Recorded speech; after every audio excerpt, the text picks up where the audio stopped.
What's going on, everyone? So, LeBron James has probably the best tailor-made roster for where he is in his career that he could possibly have.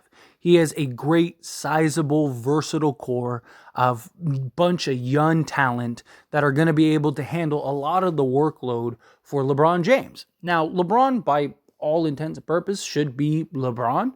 I mean, he was great last year, 38-8 guy, and I do imagine that he's going to have a much easier time this year. And the beauty is he's not going to have to be a 38-8 guy just for the Lakers to be semi-competitive, right? Like, look at last year. How many times did he score 30 plus points and the Lakers lost, right? And it's just like he's doing everything he could in his power just to keep us afloat. Anthony Davis misses some games, and it's like LeBron's trying to overwork himself, and ultimately he ends up getting hurt. Now, he, of course, was chasing the title of the league's top scorer ever, right? And passing Kareem Abdul-Jabbar, which was an amazing accomplishment. But to some degree, I can't really fault him for that.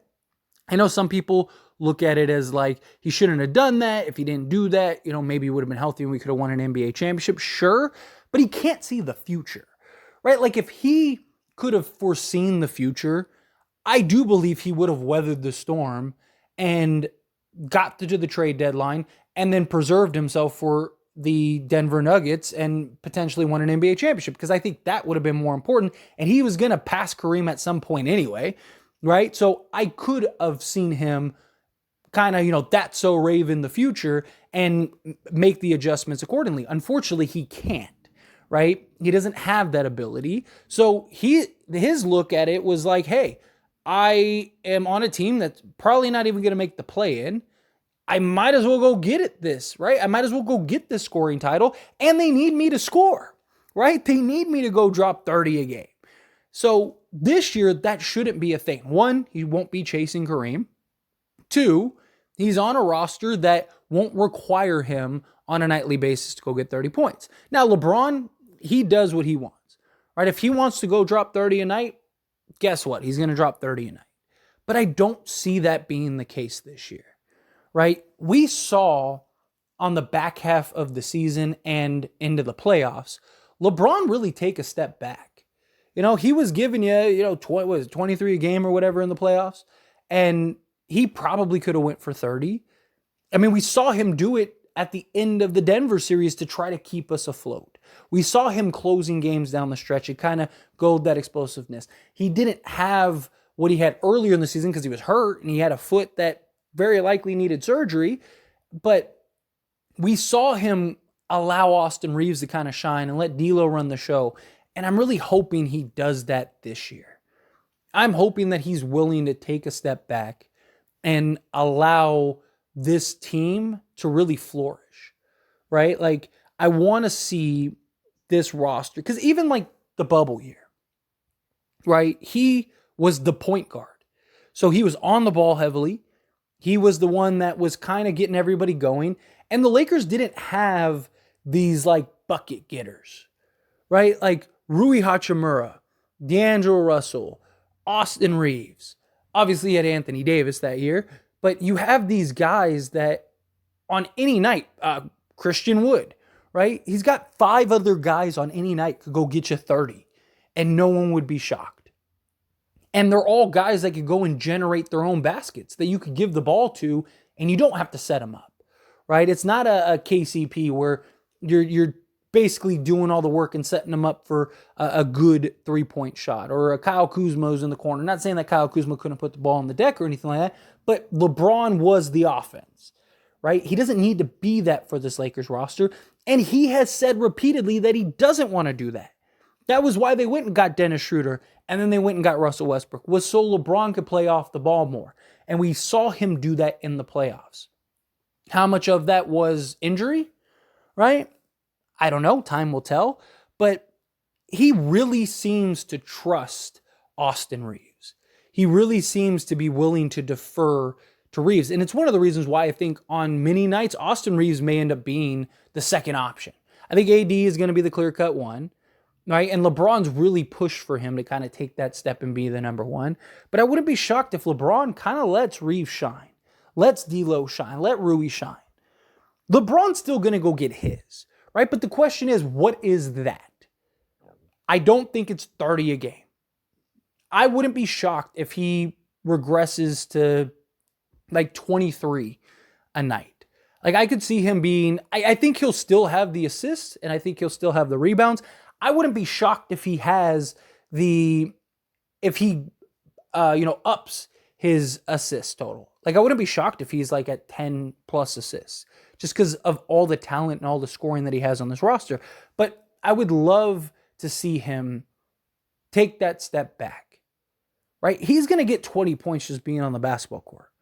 But I'd like to see what we saw from him a bit last year where he pick and chose his spots, right? He's always liked to get everyone going in the first quarter.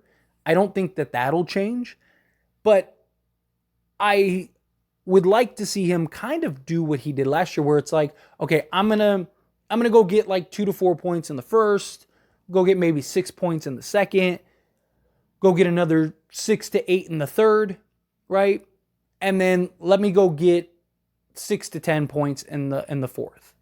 So you're like, oh, okay. You look up and it's like, oh, well, okay, he got, 24 points or whatever, right? Like I could see something along those lines where he's kind of scoring in bursts, kind of like playing within the flow, allowing other guys to get going, allow other guys to shine, not overexerting himself, kind of taking rests between games. He's, my guess, going to play 65 games this season. Obviously, if there's some injury, knock on wood, which is a concern. I mean, he's coming off of a serious foot injury, and he's been hurt pretty much every year he's been on the Lakers. So, knock on wood, hopefully he doesn't have any significant injuries.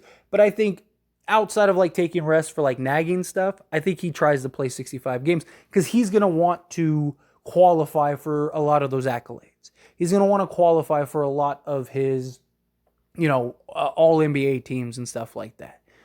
Now, could LeBron go and drop 25 a game? Possibly. Maybe he does. Is a 25, 8, and 8 guy, right, this season. But even then, that would still be a regression from last year.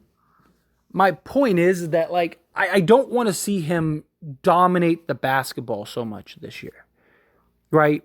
Again, he's so good. He could go on an 8-0 run by himself. Like, who's stopping him, right? If he wants to go and do that, especially if his three-point shot starts falling. I mean, he was atrocious last year, but can he kind of get that back, right? Not saying he's going to be elite by any stretch, but if he could just be league average, he's going to get buckets just because he's wide open from three, right? Like, but I want to see him play within the offense rather than him be the offense, right? I want to see him make the efforts that we saw in the playoffs, right? I mean, so much so, even the commentators were talking about, when have you ever seen LeBron just give up the basketball so quickly and move the basketball so quickly and not just dominate the ball the way we're used to him seeing him used to doing, right? Like, I don't want to see him kind of resort back to his old ways. Which was fine, right? Like, I don't want people taking that as like, oh, like, no, like, LeBron is the greatest, if not arguably the greatest player ever. In my opinion, I think he's the greatest player ever, like as far as basketball-wise goes. So that's understandable. That was fine. Prime LeBron was another level. And most of those teams needed him to dominate the basketball. Again, he was the system. He was the offense.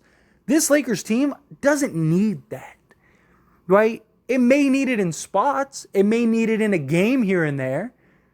Then fine, take over and do you, right? But I don't think game in and game out, the Lakers are going to need LeBron James to basically be on the ball and hold the ball for, 20 of the 24 seconds on the shot clock and then either just jack up a three or kick it out to somebody in a catch and shoot. Like, no, run some sets. Move the ball. You have so much versatility. Let's get this going, right? I want to see that from him. And we saw that from him when he came back from injury in the playoffs. So we know he can do it.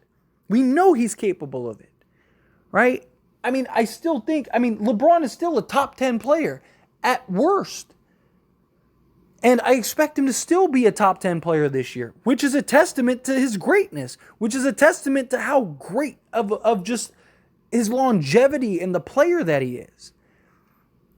But I believe that this is a roster that can continue that longevity. Now, could there be some pressure?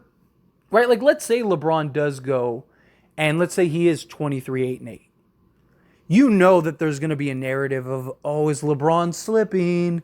Oh no, LeBron was 30 last year. Is he, he's only 23 this year, and just completely disregard the fact that he doesn't need to drop 30 with this roster, right? Like, I hope that doesn't become a major narrative. I know it will be a narrative, but I hope it's something that LeBron doesn't buy into, right? I hope, LeBron's playing within the offense. He's getting you, 22 to 24 points a game, and then all of the headlines come out of, is LeBron falling off? Like, no.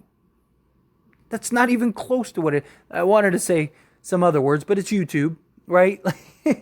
But that's my point. Like, I don't want to see him try to be the system and be the offense. I want him to be a part of the system and a part of the offense because this Lakers team is that good. And you have so many guys that can just thrive and handle the workload. And we're going to need LeBron come playoff time. We're not going to need a one-legged LeBron. We're going to need a full, healthy, ready to go, ready to take over on any moment, right? Because, again, even in the playoffs, there are probably going to be those games where we're going to need him to be vintage LeBron.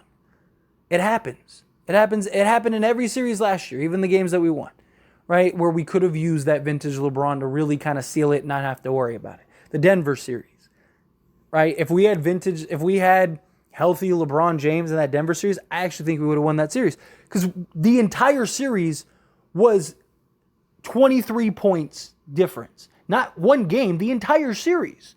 You don't think if we had a fully healthy LeBron who could actually explode and go off and just dominate still, that he couldn't have won a game or two of those and made it a completely different series? Maybe even all four? Of course he could have.